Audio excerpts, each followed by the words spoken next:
नमस्ते। तुस दिक्खा दे हो द न्यूज़ रूम 24 आवाज़ ते आऊँ पवन शर्मा। तुंदी सरकार ते तुंदे मुद्दे एक नवे एपीसोड च तुंदा मता मता स्वागत।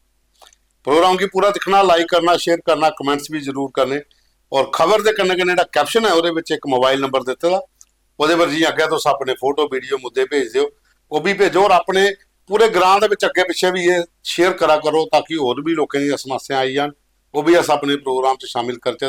जिथे दे प्रतिनिधि ते एडमिनिस्ट्रेशन तक पजाइए, कोशिश करगे कि मसला कोई ना कोई हल होई जा। जी हाँ, गरजाल, बरदान, मट्टू, जोगवा, बटल इथों के मते सारे मुद्दे आए। जियां कल असें तुसें दस्सिया कि एक BSNL का टावर उत्थे लगा दा, क्योंकि वो लोग हाड़ आने को पहले दे परेशान है, उनका नैटवर्क नहीं मिलता। तो मैक्सिमम लोग फौजी है, वो सानू यूट्यूब पर मैसेज पाते हैं कि टावर नहीं लगा दा, टावर नहीं लगा दा। तो उत्थे टावर लगने का काम शुरू हो गया, तो असें कल खबर चलाई।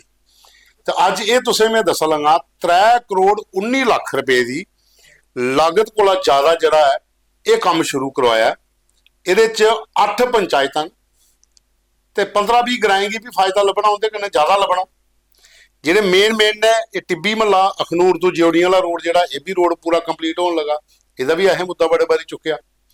उहदे बाद च मट्टू ते बरदन वाली जेडे रोड है उनका भी मुद्दा चुकया। फिर गरजाल ते ढलेरी वाला जो रोड हा वह भी मुद्दा असें चुकया। ये मेरे को एपीसोड भी भेज देन कि एपीसोड के 67, 69, 181 ये थोड़ी मिगी चेता जेडे जस शाह मुड़ा जां तरसेम हो रहे, फिर उसके बाद च एक रणधीर हो रहे, ये मुद्दे सानू जेडे स्टार्टिंग जिसलै असें कीते तो आख्या कि इधर दिखता कोई नहीं है, एक रोडे की बड़ी बुरी हालत हुई दी है। हूँ 3 करोड़ 19 लाख रुपए की लागत कन्नै सारे रोडे का काम शुरू हो गया। ब्लैक टॉपिंग भी हुई, बकायदा डिपार्टमेंट के इंजीनियर्स जिन्हें भी अधिकारी वो उत्थे पुजे, SDM जेडे सतीश शर्मा वो उत्थे पुजे, तो लोकल जेडे तुहाडे MLA मिनिस्टर सतीश शर्मा वो भी उत्थे है। ये पूरे ग्राएं पंचे सरपंचे की मौजूदगी दे विच ये कोई 7-8 जगह पर काम जेडे शुरू होए। ये रोडे का काम ब्लैक टॉपिंग वाला ते कनैक्टिविटी वाला जो रोड कनैक्टिविटी ही ये बड़ा जरूरी है, ये हुण काम शुरू होया। ये उत्थों तो तुसीं अस फोटो दस्सा दे कन्नै कन्नै, क्योंकि असें तुसें सनाया कि कोई भी प्रोग्राम जो अस तुस मुद्दा भेजगे हो अस कंसर्निंग बंदे ही भेजगे, जिसलै हल हो जाता तो सानू का मैसेज पाता कि ये तुंदे वाला मुद्दा जी असें प्रोग्राम करी ओड़ेआ जे, असें तुसें फोटो भेजे दे, असें कल इनैगोरेशन करी ओड़ी। वो मजा होंदा, टाइम लगता, जरूरी नहीं मैं आता कि इक्को मुद्दे वर्गा अज का पेज चलागे तो कल काम हो जाना। बजट होंदा, बजट के हिसाब कन्नै एलोकेशन होंदी है, वो बाद काम होंदे, टाइम लगता लेकिन काम हो जाता। हुण अगे चलने हैं, दूआ दस्सने तुसें एक बाबा महीमल का देवस्थान है पलेल दे विच। इत्थे मती सारी संख्या च लोग अपनी अपनी जेहड़ा उत्थे आंदे न बाबा महीमल के स्थान पर। कल उत्थे मेला लगा, मेले दे विच काफ़ी संख्या च लोग पुजे दे, और जिहड़ी उत्थे दी कमेटी है उन्हें आख्या कि 4 दिसंबर की डोरी ढगेर चूं अगला मेला लगना है, तो उसदे वास्ते भी लोग पुजन। अपनी अपनी मानता, अपनी अपनी श्रद्धा। ग्राएं पिंडे च मैक्सिमम लोग अगर देखा जा तो परगवाल, ज्योड़ियां, अखनूर, खौड़, चौकी चौरा, सुंदरबनी, नशहरा, ये जिन्ने इलाके के लोग ने सारे बाबा महीमल के स्थान पर जंदे गए जंदे उत्थे मत्था टेकने वास्ते, और जो सुखना कीतियां पूरियां होंदियां चाढ़ते भी हैं। ये ढगेर चौकी चौरा भी लगता मेला, तो पलेल च भी लगता, तो 1-2 जगह होर च भी बाबा महीमल के देवस्थान जिहड़े बने दे उत्थे लोग आते हैं। ये कल दे तुस वीडियो देखो जिहड़े उत्थे लोग आए थे, बकायदा एक मेला लग्या गया, काफ़ी संख्या च लोग जिहड़े पुजे दे भी है। उसदे बाद च एक मुद्दा साढ़े कोल है, ये है मशीन दवाना गुरुद्वारा तो नागवनी रोड, नागवनी चौक वाला रोड है। ये रोड की बड़ी बुरी खस्ता हालत हुई दी है। ये DDC पार्थ भूषण होरें भी इहदा रिकमेंडेशन भेजी, तो एक्स सरपंच जिहड़े पवन सलाथिया और इन्हें भी, ये लैटर भी साढ़े कोल आए हुए। शाम होरें भी भेजे, तो शाम होरें आख्या कि मैं असी कपैक्स बजट वास्ते करी ओड़े दा, लेकिन अजे थोड़ी काम नहीं शुरू होया। ये वीडियो तुस दिखी सकते हो, ये लैटर भी साढ़े कोल भेज देन जिहड़े आए दे। ये इत्थे मती सारी लोगों की दिक्कत रोड की आवा दी है, तो नार्थ जिहड़ा जम्मू है उनके इलाके च एरिया पौंदा। तो शाम होंदे अगे परतियै एक बारी अपील है, तो लिंक तुसीं परतियै भेजन लगे हाँ कि तुहाडा साढ़े कोल लैटर है पिया जिहदे पर तुसीं रिकमेंडेशन कीती है। हूँ थोड़ा जिहा असीं जल्दी काम करवाइए, तो इत्थों दे लोकें भी थोड़ी निजात दिलाओ। रोड की हालत बड़ी ज़्यादा खस्ता हो जाती है, निकलना मुश्किल हो जाता उत्थों दा। जैसा कि आप लोग देख रहे हैं, ये दुमाना मशीन दुमाना से लेकर नागवनी मोड़ तक के विजुअल्स हैं।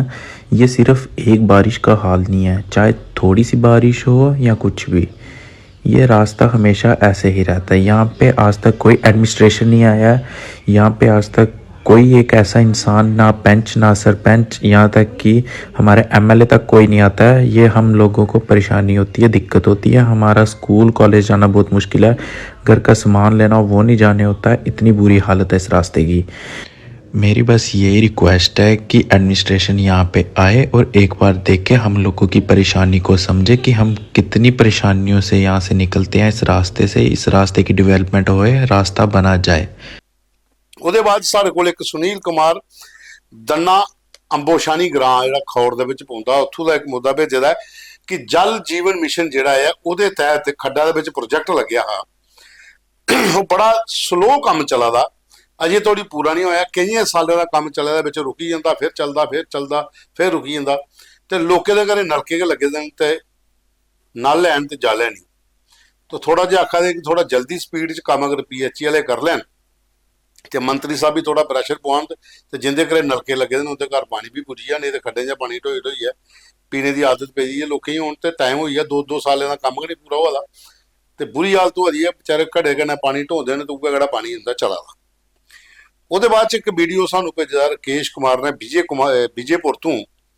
ਉਹ ਆਖਦੇ ਨੇ ਕਿ ਸਾਂਬਾ ਫਲਾਈਓਵਰ ਦਾ ਪਰ ਜਿਹੜਾ ਇਹ ਰੋਡ ਹੈ, ਇਹ ਰੋਡ ਕੀ ਪੂਰਾ ਉਗੜ ਫੁਗੜ ਹੋਈ ਇਹਦਾ, ਇਹਦੇ ਪਰ ਬਲੈਕ ਟਾਪਿੰਗ ਦੀ ਜ਼ਰੂਰਤ ਹੈ। ਤੇ ਡਿਪਟੀ ਸੀਐਮ ਸੁਰਿੰਦਰ ਚੌਧਰੀ ਅੱਗੇ ਅਪੀਲ ਹੈ ਕਿ ਇੱਥੇ ਰੋਡ ਪਾਉਣਾ, ਕਿਉਂਕਿ ਵੀਡੀਓ ਤੁਸੀਂ ਦੇਖੀ ਸਕਦੇ ਹੋ, ਇਹਦੇ ਪਰ ਸਕੂਟੀ ਮੋਟਰਸਾਈਕਲ ਚਲਾਉਣਾ ਬੜਾ ਮੁਸ਼ਕਿਲ ਹੋ ਜਾਂਦਾ। ਬਜਰੀ ਖੇਦੀ ਦੀ ਹੈ ਪੂਰਾ, ਜਾਂ ਖੁੱਡੋ ਖੱਡੋ ਇਹਦਾ ਪੂਰਾ ਫਲਾਈਓਵਰ ਵਾਲਾ ਰੋਡ। ਗੱਡੀ 'ਚ ਤਾਂ ਕੋਈ ਦਿੱਕਤ ਨਹੀਂ ਆਉਂਦੀ, ਲੇਕਿਨ ਸਕੂਟੀ ਮੋਟਰਸਾਈਕਲ 2 ਵੀਲਰ ਵਾਲੇ ਜ਼ਿਆਦਾ ਦਿੱਕਤ ਆਉਂਦੀ ਹੈ। ਤੇ ਇਸੇ ਵੀ ਥੋੜਾ ਧਿਆਨ 'ਚ ਰੱਖਣ ਡਿਪਟੀ ਸੀਐਮ, ਉਹਦਾ ਡਿਪਾਰਟਮੈਂਟ ਹੈ। ਤੇ ਇੱਥੇ ਬਲੈਕ ਟਾਪਿੰਗ ਅਗਰ ਜਲਦੀ ਹੋਈ ਆ ਤੇ ਕੋਈ ਐਕਸੀਡੈਂਟ ਨਹੀਂ ਹੋ ਜਾਣਾ, ਵੀ ਲੋਕਾਂ ਦੀਆਂ ਬਚੀ ਜਾਣਾ। ਉਹਦੇ ਬਾਅਦ 'ਚ ਐਕਸ-ਐਮਐਲਏ ਅਖਨੂਰ ਦੇ ਰਾਜੀਵ ਸ਼ਰਮਾ ਔਰ ਉਹਨੇ ਸੇਰੀ ਪਲਾ ਇਲਾਕੇ ਦੇ ਵਿੱਚ ਟੂਰ ਕੀਤਾ। ਉਹਦੇ ਕन्नै ਸੋਨੂ ਸਿੰਘ ਸਲਾਥੀਆ ਤੇ ਰੋਸ਼ਨ ਲਾਲ ਸ਼ਰਮਾ ਔਰ ਇਹਨੇ ਜਿਹੜੇ ਆਪਰੇਸ਼ਨ ਸਿੰਦੂਰ ਦੇ ਬਾਅਦ ਬੇਸਿਕਲੀ ਸੇਰੀ ਪਲਾ 'ਚ ਗਿਆ ਕੋਈ ਨਹੀਂ। ਉਹ ਲੋਕ ਬੜੇ ਪ੍ਰਭਾਵਿਤ ਹੋਏ ਕਿਉਂਕਿ ਘਰ ਛੱਡੀਏ ਜਾਣੇ ਪਿਆ, ਤੇ ਮਗਰਾ ਫਸਲਾਂ ਵੀ ਤਬਾਹ ਹੋਈਆਂ, ਉਹਦੇ ਬਾਅਦ ਝਾੜ ਵੀ ਆਈ ਆ, ਤੇ ਇਸ ਕਿਹੜੇ ਇਲਾਕੇ ਕੀ ਇਗਨੋਰ ਕੀਤਾ ਗਿਆ। ਉਹ ਉੱਥੇ ਪੁੱਜੇ ਦੇ ਲੋਕਾਂ ਨਾਲ ਉਹਨੇ ਮੀਟਿੰਗ ਕੀਤੀ ਆ, ਉਹਦੀਆਂ ਜਿਹੜੀਆਂ ਸਮੱਸਿਆ ਉਹਨੇ ਆਖਿਆ ਕਿ ਅਸੀਂ ਕੋਸ਼ਿਸ਼ ਕਰਗੇ ਜਲਦੀ ਕੋਲ ਜਲਦੀ ਇਹ ਜਿਹੜੀਆਂ ਚੀਜ਼ਾਂ ਹੱਲ ਹੋਈ ਜਾਣ। ਰਾਜੀਵ ਸ਼ਰਮਾ ਔਰ ਅਖਨੂਰ ਦਾ ਐਮਐਲਏ ਜਿੱਤੇ ਤੇ ਇਸ ਵਾਰੀ ਉਹਨੇ ਖੌੜ 'ਚ ਇਲੈਕਸ਼ਨ ਲੜੀ ਸੀ ਤੇ ਸਤੀਸ਼ ਹੁੰਦੇ ਕੋਲ ਆ ਰਹੀ ਹੈ, ਲੇਕਿਨ ਇਸ ਲਈ ਉਹ ਖੌੜ ਦੇ ਵਿੱਚ ਪਰਤੀਏ ਉਹਨੇ ਗ੍ਰਾਂ ਦੇ ਵਿੱਚ ਟੂਰ ਕਰਦੇ ਜਿੱਥੇ ਅਜੇ ਥੋੜੀ ਕੋਈ ਪੁੱਜਦਾ ਨਹੀਂ ਹੈ। ਅੱਛੀ ਗੱਲ ਹੈ, ਲੋਕਾਂ 'ਚ ਜਾਣਾ ਚਾਹੀਦਾ, ਲੀਡਰ ਦੀ ਇਹ ਪਹਿਚਾਣ। ਹਾਰਨਾ ਜਿੱਤਣਾ ਇਲੈਕਸ਼ਨ 'ਚ ਤਾਂ ਬਣੇ ਦਾ ਹੁੰਦਾ, ਲੇਕਿਨ ਆਪਣੇ ਵੋਟਰ ਜਿਹੜੇ ਵੀ ਹਨ, ਲੋਕ ਜਿਹੜੇ ਵੀ ਹਨ ਕਾਂਸਟੀਚੁਐਂਸੀ ਦੇ, ਉਹਦੇ 'ਚ ਬੰਦਾ ਪੁੱਜੇ ਤਾਂ ਉਹਨੇ ਲੱਗਦਾ ਕਿ ਨਹੀਂ ਜਿੱਤਿਆ ਆ ਰਿਹਾ ਜਾ ਰਿਹਾ, ਲੇਕਿਨ ਸਾਡੇ ਕੋਲ ਫਿਰ ਵੀ ਅਜੇ ਹਵਾ। ਉਹਦੇ ਬਾਅਦ 'ਚ ਸਾਡੇ ਕੋਲ ਇੱਕ ਮੁੱਦਾ ਹੋਰ ਆਇਆ ਦਾ, ਤਰਸੇਮ ਸਿੰਘ ਹੋਰੇ ਭੇਜਿਆ ਦਾ। ਇਹ ਉਗਾ ਕਿਹੜਾ ਮੁੱਦਾ ਹੈ, ਅਸੀਂ ਕਈ ਵਾਰੀ ਇਹ ਮੁੱਦਾ ਚੁੱਕੇ ਦੇ ਹਾਂ, ਲੇਕਿਨ ਅਜੇ ਥੋੜੀ ਇਸ ਬੱਕੀ ਕੋਲ ਨੇ ਧਿਆਨ ਨਹੀਂ ਦਿੱਤਾ। 1 ਨੰਬਰ ਸੂਗੇ ਤੋਂ ਪਰਵਾਲ ਵਾਲਾ ਰੋਡ ਹੈ, ਹਾਲਾਂਕਿ ਡਿਪਟੀ ਸੀਐਮ ਨੇ ਅਸੈਂਬਲੀ 'ਚ ਆਖਿਆ ਕਿ ਇਹ ਰੋਡ ਜਿਹੜਾ ਹੈ ਇਹ ਅਸੀਂ BRO ਕੀ ਦੇ ਉੜਿਆ ਗ੍ਰਿਫਕੀ ਉਹ ਬਣਾਉਣਗੇ, ਲੇਕਿਨ ਅਜੇ ਥੋੜੀ ਕੰਮ ਸ਼ੁਰੂ ਨਹੀਂ ਹੋਇਆ। ਤੇ ਲੋਕ ਆਖਦੇ ਨੇ ਕਿ ਦਿੱਕਤ ਬੜੀ ਹੈ ਔਰ ਦੂਗਾ ਧੂੜ ਬੜੀ ਹੈ।